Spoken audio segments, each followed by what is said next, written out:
Hey everyone, Brian Zane here. I got a lot of requests in the last 24 hours to talk about this unique piece of news. It was reported that both Paige and Alberto Del Rio, who are a confirmed couple in real life, have been suspended by WWE for violating the wellness policy for the very first time. Unlike when Roman Reigns got suspended earlier this year, Paige and Del Rio's suspensions don't affect any of the storylines really. Paige has been out injured for a while, and Del Rio's been pretty much aimless. Now, as always, I'm not going to speculate as to what these two got popped for, but you can bet since they got suspended on the same day that whatever they took it on the same day. The fact that these two got suspended at the same time and that they are a couple absolutely is not a coincidence. This news is just the exclamation point on what has been overall a very lackluster year for both talents. Both of them have been very underutilized over the last several months, especially Del Rio when you consider the hype and the fanfare that he got when he came back after spending time in AAA and Lucha Underground. Coming back, beating John Cena clean for the US Championship in October, but ever since then in his feud with Kalisto has done absolutely nothing. And of course, Paige, what can you say about Paige? Because she went into the company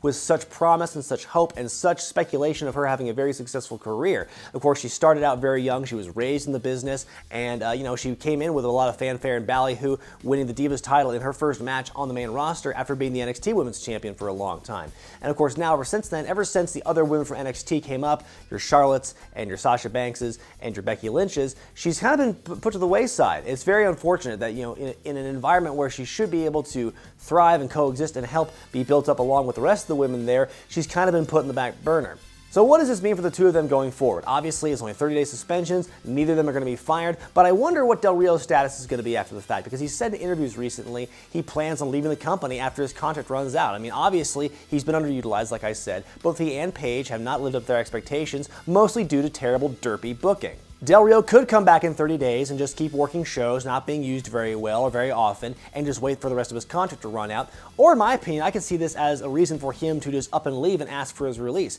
And considering he and Paige are an item, I wouldn't be surprised if Paige followed his lead. If the two do get released, it'll be a blow for both shows, because right now Del Rio's on SmackDown and they need all the talent they can get. He can put on very good matches, as well as Paige on Raw. The women's division on Raw is kind of lacking right now. Right now it just feels like Sasha Banks, Charlotte, and Nia Jax, they need more women on that show wrestling regularly. So if she comes back from injury, it'd be nice to have her there and help fill that void. So if they were both to leave, it would be pretty bad for the whole show. But no matter how you slice it, this piece of news helps prove the point that the best, most healthy relationships are the ones where the couple does activities together, including violating wellness. So that was meant to be the end of this video. Then I sat down on my computer to start editing it, and then this showed up.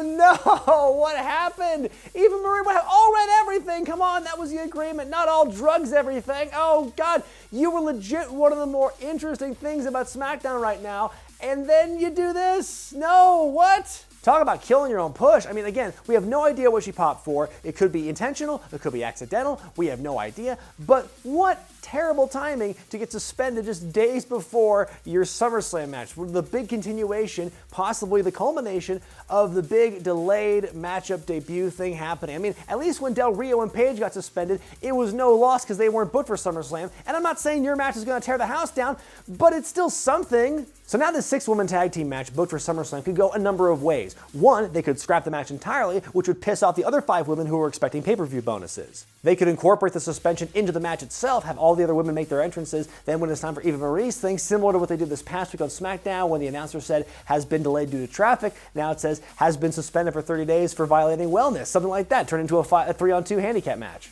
Or they could retain the 6-woman format and bring somebody else in to replace Eva Marie. But who do they have left on SmackDown in the women's division? Call up Bayley again? Let me know what you think about these suspensions in the comments section below. Be sure to thumbs up this video if you like it, subscribe to Wrestling with Regret, and buy the t-shirts at ProWrestlingTees.com. I'm Brian Zane, and I'll see you next time.